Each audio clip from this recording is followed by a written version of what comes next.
Hey, what's up YouTube? You already know it's All City Live TV. Thank you for tuning in. Today we're going to be going over every shooting badge. We're going to let you guys know exactly what you need to equip this year and why it's important and what you need to stay away from, what badges you should avoid.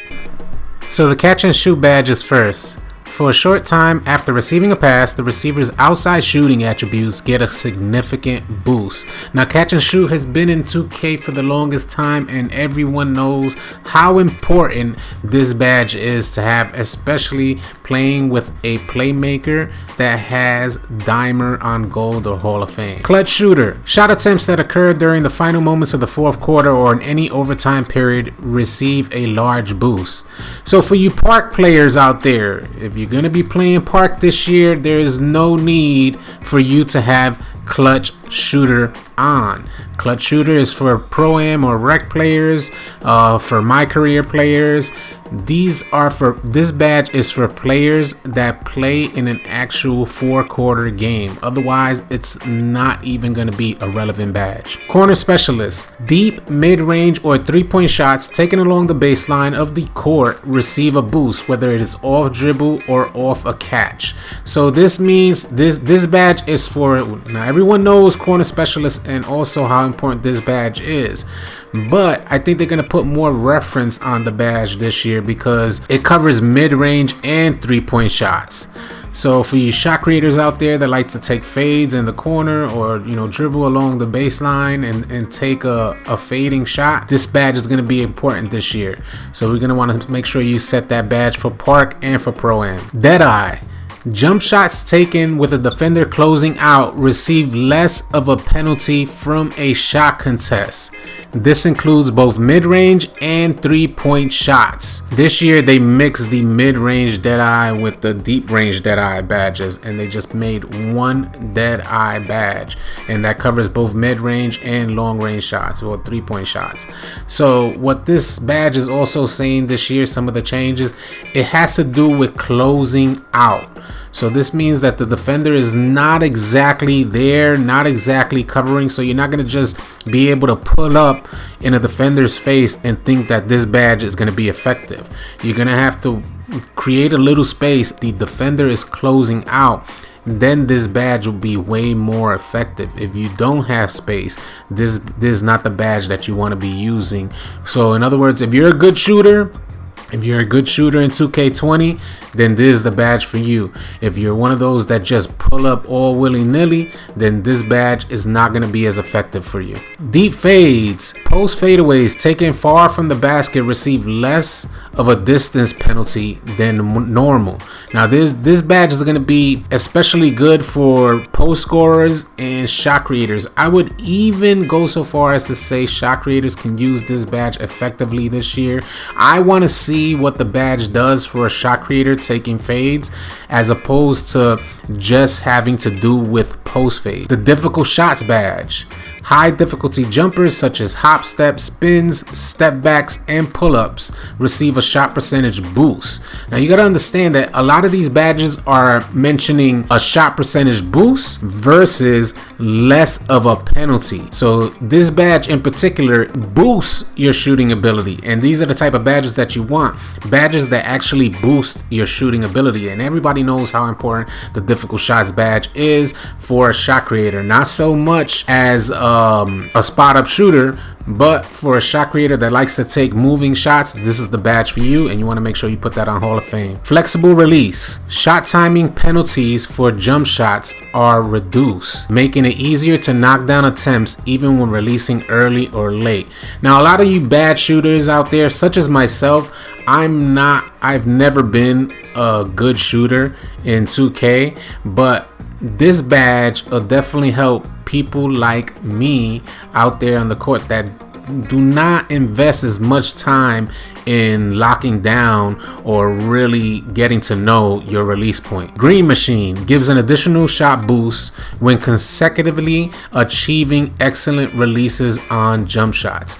Now Green Machine, I know this is a toss-up. Everyone is wondering what this badge or how this badge is going to be effective this year in NBA 2K20 because it says gives an additional shot boost when consecutively achieving excellent releases on the jump shot. One, we don't know when it actually starts to take effect.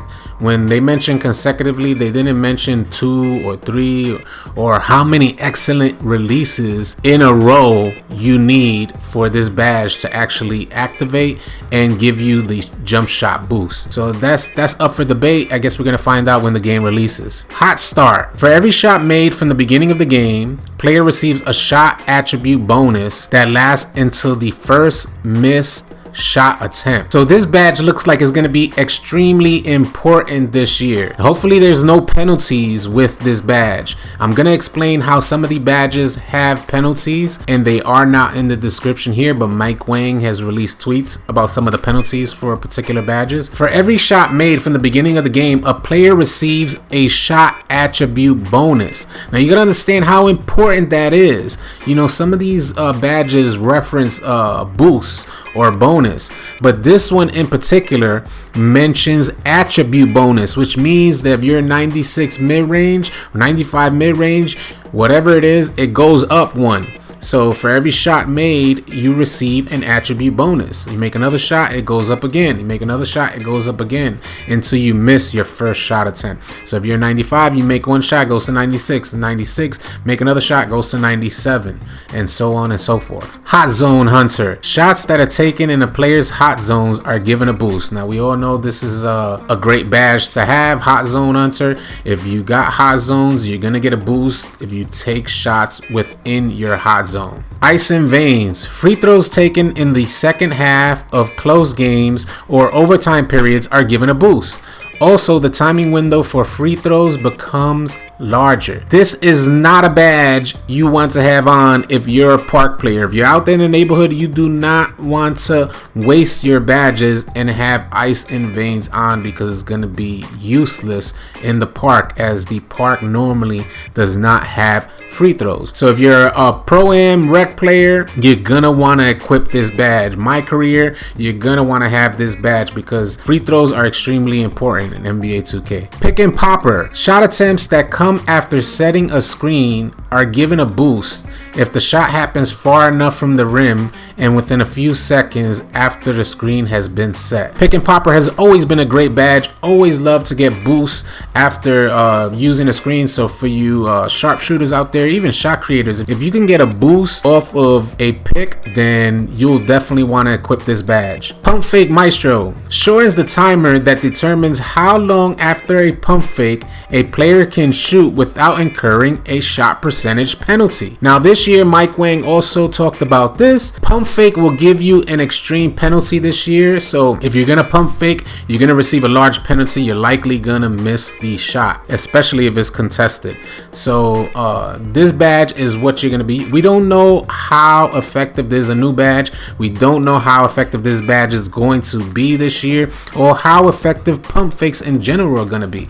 But I guess this is something that we're gonna learn when the game releases. Now, Quick Draw. Quick Draw, I believe, is gonna be an extremely important badge. Mike Wang also spoke about this in a tweet. Quick Draw is supposed to be a privilege to shoot quicker. There'll be a noticeable difference if you do not have the badge equipped. So Quick Draw is gonna be an important badge to equip this year for shot creators and sharpshooters. Range Extender. Now we all know there's the new Limitless Range badge. Range Extender adds extra distance to a player's given shot range for both mid-range and 3-point shots. You only got your close shot boosted up and you want to extend that to the mid-range area, then this is going to be an important badge for you. And I'm speaking more for big men out there. Range Extender does not only reference limitless range. Range Extender just extends the range of your shooting ability. So unlike limitless range, which was only for stretches and sharpshooters, this badge will just extend your range respectively to the particular build that you have. Slippery Off Ball, another new badge to consider. There's players out there like Curry that know how to get around screens and work the off ball movement. This is going to be a great badge to have. Now, Steady Shooter badge. Now this badge is extremely interesting because Mike Wang dropped the tweet. I'm going to put it up on screen. He says Deadeye only protects against late closeouts, and in parentheses he says defender not there when you start your shot, but closes late and gets your hand in your face. The Steady Shooter badge, on the other hand, is for you bad shooters out there who like to take extremely contested shots. Steady Shooter helps nerf the impact of defenders who are there at the gather and release, at the cost of hurting you if you only take open J's. Steady Shooter shot attempts that are contested receive less of a penalty. However, shot attempts that are open do not receive as much of a bonus. Lower your open field goal percentage, but it will help mitigate the penalties of shooting contested. So this badge is going to be a toss-up. Some people are going to equip it, some people aren't. I personally will not equip a badge that lowers my field goal percentage for any reason, especially when there's so many other useful badges out there. Tireless Shooter. Shot attributes on jump shots suffer a smaller penalty than normal when fatigued. Tireless Shooter is going to be a must-have, as it was for every other previous 2K. If you shoot, if you're fatigued, you're working the ball, if you're a spot-up shooter with a good playmaker, you definitely do not need this badge. It's not as important to have this badge, but if you're something like a play sharp uses their turbo, this is going to be a must-have. Volume Shooter. After a player has taken a small handful of shots, an additional boost to shot attributes is given for every subsequent shot, whether it's a make or a miss. Now this sounds like one of the most important badges you're gonna have this year. Now we know in previous years this badge was completely broken. Now there was so much attention on this badge, there was so much heat on this badge in previous versions of 2K. Hopefully the devs got it right this time. Mike Wang mentioned that it is a better badge this year, is more focused on what it's supposed to do. Your attribute will go up. If you're a 95 shooting, it's gonna go up to 96 after a small handful of shots. So hopefully this badge works as it says it will and as it's described in the description. We're only gonna find out when the game releases. I hope you guys enjoyed this video, and for the goats that stood to the end of the video, shout out to you guys. I have a special treat for you guys, a small token of my appreciation for your love and support. I have a $10 PSN code, which I'm gonna read off right now. The first character is 3, followed by P as in Paul, H as in hat, 3 dash H as in hat, L as in lady, N as in Nancy, 2 dash C as in cat, L as in lady, D as in dog, X as in Xavier. Enjoy that PSN code. If you're new to the channel, please be sure to click on that subscribe button, mash that like button. Catch you guys later. Easy, y'all.